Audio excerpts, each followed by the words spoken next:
పంట ఇది పేరాల కంకులు పాప్కార్న్. ఎన్నైతే చూద్దాము, ఎన్ని కంకులు ఎంత చూద్దాము. ఇది ఎందుకు ఇట్టానికి వచ్చినంటే అడ్డం పడ్డది కర్రలన్నీ. ఇది సన్నగా ఉన్నాయి కదా, కర్రలు సన్నగా ఉండేసరికి అడ్డం పడ్డాయి. వీటితోనే ఇరుత అయిపోయేది ఉండే, కానీ ఈ వర్షం వచ్చింది కదా, వర్షానికి మళ్ళీ ఈ కింద పడ్డ కంకి చెదలు బట్టి ఖరాబ్ అవుతుంది. ఇంతగానో వేసుకున్నందుకు మనం వర్షాలు పడేటప్పుడు పాప్కార్న్ మంచిగా ఉంటుంది కదా, వేయించుకొని తింటే. ఇంకా కింద పడ్డ వాటిని ఆల్రెడీ చిన్నవి మేము ఎప్పుడో కొయ్యను ఉంటుంది దీన్ని అసలు. కాకపోతే ఈ చేనుతో వీటికి వద్దామని అనుకున్నాము. కొయ్యకపోయేసరికి వీటిని ఆల్రెడీ చాలా కంకులు ఖరాబ్ అయిపోయినాయి. మనం పంట పండింది లెక్క కదా, పండిన దాన్ని విరుగుడు చేసుకోవడం లేదు. ఇవన్నీ కూడా కొన్ని కూడా వెళ్ళనట్టే ఉంది. నేనేమనుకున్నానంటే చాలా వెళ్తాయి కావచ్చు, 2 సార్లు వేసినాం కదా, ఎందుకులే మరి ఎక్కువ తక్కువ వేసినా కూడా ఎందుకు ఇవన్నీ వేస్ట్గా కొన్ని చాలు అన్నట్టుగా నేను వేసినందుకు ఈసరికి కంకి పెట్టలే. పేలాల కంకులు చిన్న చిన్న బొండలు లెక్క ఉన్నాయి. ఇవి మళ్ళీ వర్షం వచ్చినాయి, ఖరాబ్ అయినాయి.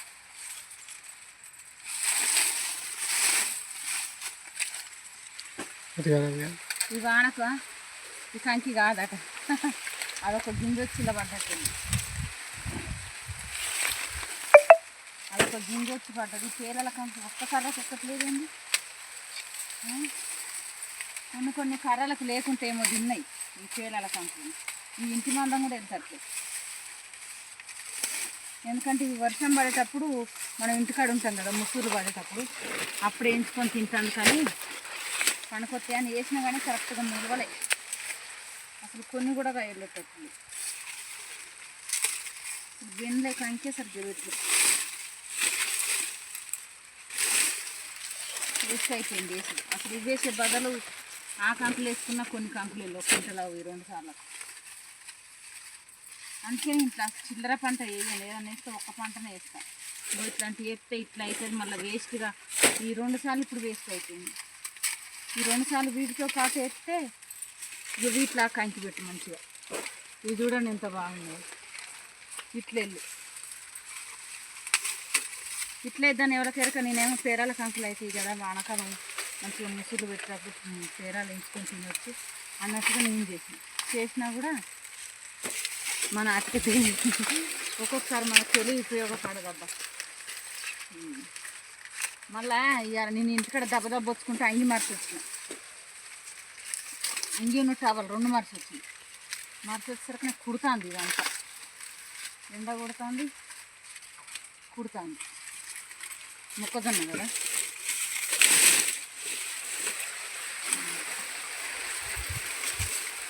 అంకులు సరిగ్గా లేనే లేదు. ఏమైనా ఎవరైనా ఇసుకపోయారో ఏమో అసలు.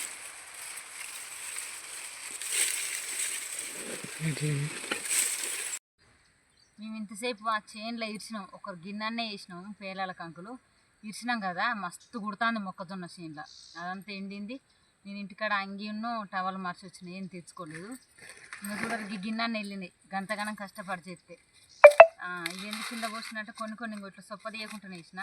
మళ్ళీ నీట్గా ఇవన్నీ తీసి బత్తలు వేద్దాం అన్నట్టుగా ఇక్కడ పోసుకున్నాము. 2 సార్లు ఈ కంకులు కాకుండా మనం అమ్ముకునే కంకులు వేసుకున్నా కూడా కొంచెం బాగుంది. ఈ కంకి వేరే వచ్చింది. ఇలా మనం అమ్ముకునే కంకులు వేసుకున్నా కొన్ని డబ్బులు వచ్చేటి. అనవసరంగా వేసినాము. ఇవి ఎత్తే ఇవంత కరెక్ట్గా రాలేదు. చూడండి ఎన్ని కొన్ని అన్నీ వెళ్ళినాయి.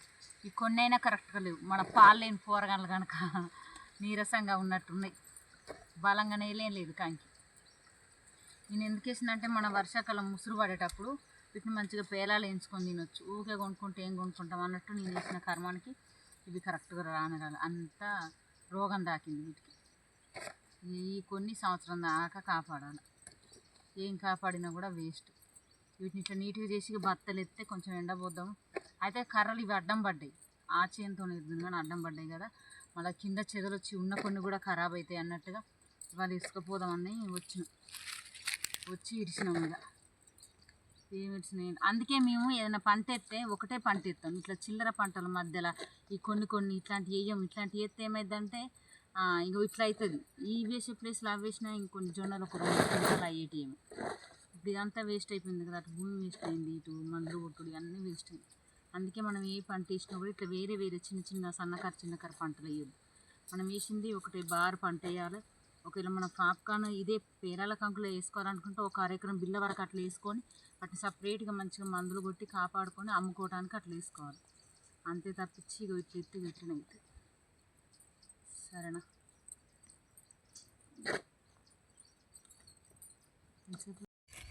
మేము మొన్న కంకి ఇచ్చినాం కదా, ఇచ్చిన కంకి ఈ వానకు అంతా ఖరాబ్ అయింది. కింద 10 నుండి మొలకొచ్చినట్టు అయింది. మళ్ళీ ఇట్లా గిల్లగిచ్చుకుంటే ఎత్తాలి. వాన పడకుంటుంటే కంకి ఖరాబ్ కాకపోదు. ఇచ్చిన కంకి ఇంతగానో ఖరాబ్ అయింది. నేను అనుకుంటూనే ఉన్నా ఈ కంకులు మీ జొన్నలు చేతికి వచ్చిన దాకా నమ్మకం ఉండదని అన్నట్టు అయింది. మాకు ఏ సరుకు వచ్చినా ఇదే కదా. జొన్నలు వచ్చినప్పుడు వానే వస్తుంది, పత్తి వచ్చినప్పుడు వానే వస్తుంది, మిర్చి వచ్చినప్పుడు వాన వస్తుంది, ఏ పంట వచ్చినా కూడా వాన వస్తుంది. మాకు ఏ పంట తడవకుండా మార్కెట్కి పోదు, పైసలు చేతికి రావు. మొక్కజొన్న మొత్తం ఒక ఇంటి మొత్తం తడిసింది. ఇట్లా ఈ తడిసిన దాన్ని మళ్ళీ 4-5 రోజులు ఆరినాక మంచిగా వీటిని మళ్ళీ అప్పుడు కుప్పపోయాలి. ఇప్పుడు పోయటానికి రాదు. ఇట్లా కింద పదును కూడా అయింది ఆల్రెడీ కంకి. ఇంకొక 2 రోజులు ఇట్లా మళ్ళీ ఒక వాన వచ్చింది అనుకో అంతా మొలకొస్తాయి. మొలకొచ్చి ఖరాబ్ అవుతాయి. ఆల్రెడీ గింజ ఉబ్బింది నాని. మళ్ళీ ఒకసారి వాన వచ్చింది అనుకో మొలకొస్తాయి. ఇళ్ళనే ఎంత చేసినా కూడా లాస్ట్కి వసరికనే కంకి అంత అయినాక కూడా వాన దేవుడు చేసినావు ఎట్లా చేసిండు. అందుకే సరుకు అమ్మి డబ్బులు చేతికి వచ్చిన దాకా మనకు నమ్మకం ఉండదు రైతులకు. దీంట్లో నీళ్ళే ఉన్నాయి. ఇప్పుడు ఇదంతా ఉబ్బింది. మళ్ళీసారి వాన పడితే మాత్రం కథమే. ఇక ఇచ్చిన కంకి కూడా ఇట్లా ఖరాబ్ అవుతుంది.